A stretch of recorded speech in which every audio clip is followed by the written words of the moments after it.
So guys, yes sir, the decision has been made. আমরা এই বছর আমাদের যে কারেন্ট প্রফিট আছে তার চাইতে 25% মোর প্রফিট করব ইন দিস ফিনান্সিয়াল ইয়ার। ওকে, আর আমরা এই কাজটি কীভাবে করব, আমাদের রোড ম্যাপ কী হবে, আমাদের কোর্স অফ প্ল্যান কী হবে, কোর্স অফ অ্যাকশন কী হবে, সেই বিষয়ে আমাদেরকে ডিটেল আলোচনা করবেন আমাদের ফিনান্সিয়াল অ্যাসোসিয়েট মিস্টার নোমান সাহেব। What is this?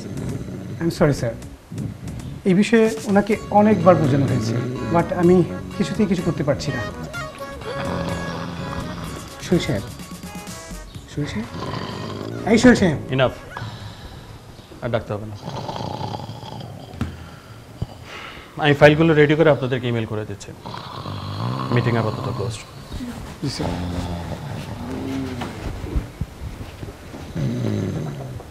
নোমান সাহেব, ইয়েস স্যার।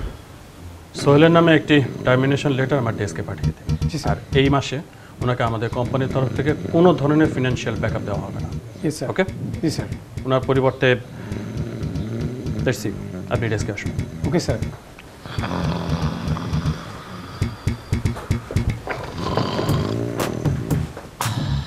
শহীদ সাহেব,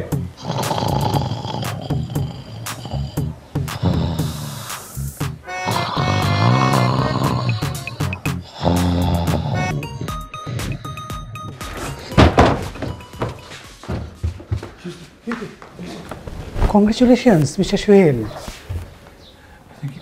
কেন? দাঁড়ান, এটা আপনার জন্য। আপনাকে চাকরি থেকে অব্যাহতি দেওয়া হয়েছে, আপনাকে আর অফিসে আসার দরকার নেই, আর আপনি যাতে বাসায় নিশ্চিন্ত মনে ঘুমাতে পারেন সেজন্য আপনাকে স্যার দিয়েছে এই স্যালারি পরিবর্তে স্পেশাল পালিশ। অবশ্যই অবশ্যই সবসময় ভালো থাকবেন, সুস্থ থাকবেন, আর বেশি বেশি ঘুমাবেন।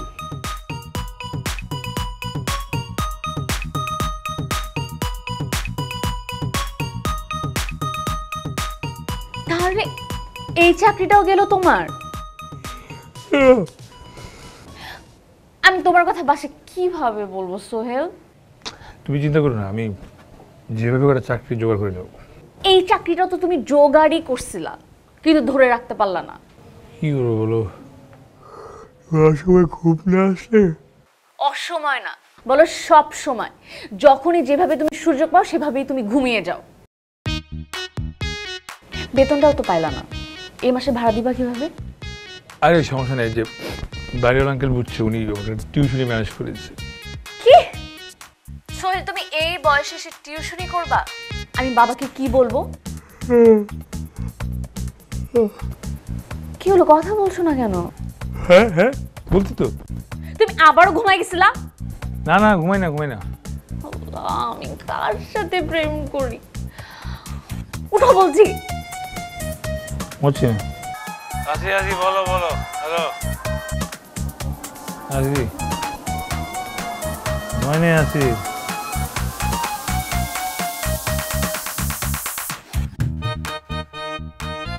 আরমান ভাই তোমার কথা বলেছে আমাকে, যদিও এখন আসলে টিউটর দরকার ছিল না, কারণ পরীক্ষা অনেক দূরে।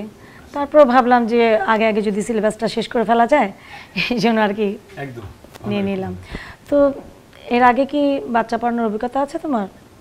আসলে আমি মানে অনেক আগে আসলে স্টুডেন্ট পড়াতাম, তো এখন চাকরির ফাঁকে ভাবলাম যে পড়াই আবার। তো আপনি চিন্তা করবেন না, আমি যখন টিউটর ছিলাম তখন আমার প্রত্যেকটা স্টুডেন্ট আছে ফার্স্ট। আচ্ছা, তাহলে আজকে থেকেই শুরু করো। এই চলো বই খাতা নিয়ে এসো। বই খাতা নিয়ে আসো। Good bye.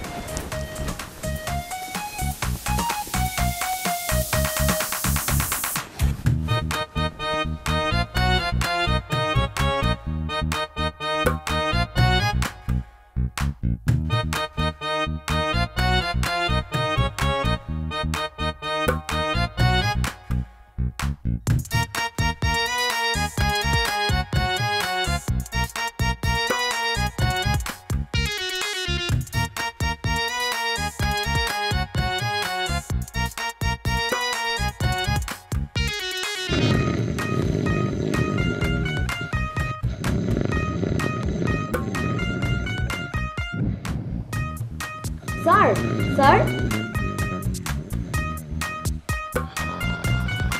আম্মু আম্মু কি হয়েছে, ডাকছিস কেন? সোহেল, সোহেল, দেখি কি হয়েছে। সোহেল, সোহেল, সোহেল,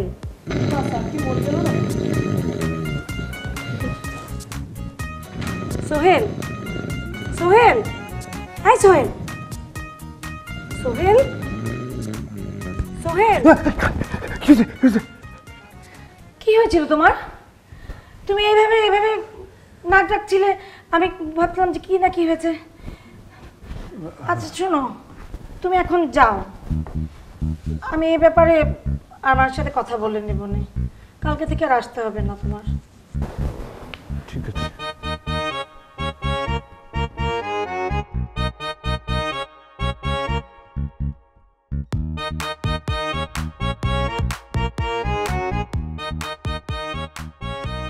ছেলেকে তো আমি 5 বছর আগেই দেখেছি, যেমন লম্বা তেমন ফর্সা, খুব হ্যান্ডসাম দেখতে। কি যে বলো না, 5 বছর আগে দেখা ছেলে কি আর এখন সেরকম আছে? তার উপরে ছেলে ইউরোপে থাকে, স্বভাব চরিত্র তো পরিবর্তন হতে পারে। ইমরান ওরকম ছেলেই না। কি যে বলো না তুমি, খুব ভদ্র ছেলে। অতসী, এখানে আয়, আমাদের সাথে বস। কি ব্যাপার, কোথায় গিয়েছিলি? এত রাত হলো যে? বাবা আজকে সানডে, রাস্তায় হেভি ট্রাফিক ছিল। মামুনি কালকে একটু সকাল সকাল ফিরবে, হ্যাঁ? বিকেলবেলা ওরা দেখতে আসবে। দেখো মা, এরকম দুদিন পর পর সেজে গুজে পাত্রদের সামনে আমার বসে থাকতে একদম ভালো লাগে না। আর দুদিন আগে তো দুজন পাত্র দেখে গেল, তাতে কি হলো? এগুলো আমার ভালো লাগে না বাবা।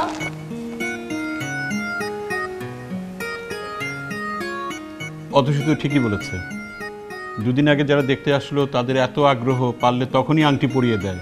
কই, কিছুই তো হলো না। কি যে হলো, আমি ওনাদের কয়েকবার ফোন করেছি, ওরা কেমন যেন এড়িয়ে এড়িয়ে যাচ্ছে, কিছুই বলছে না। ব্রেক চলবে না।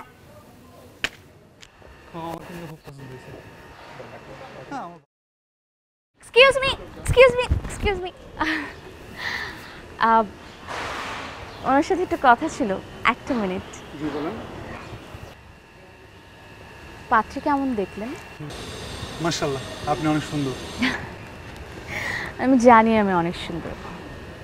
এই সুন্দরের আগুনে যে অনেকে পাগল হয়ে গেছে, এটা কি আপনি জানেন? সরি, বুঝলাম না।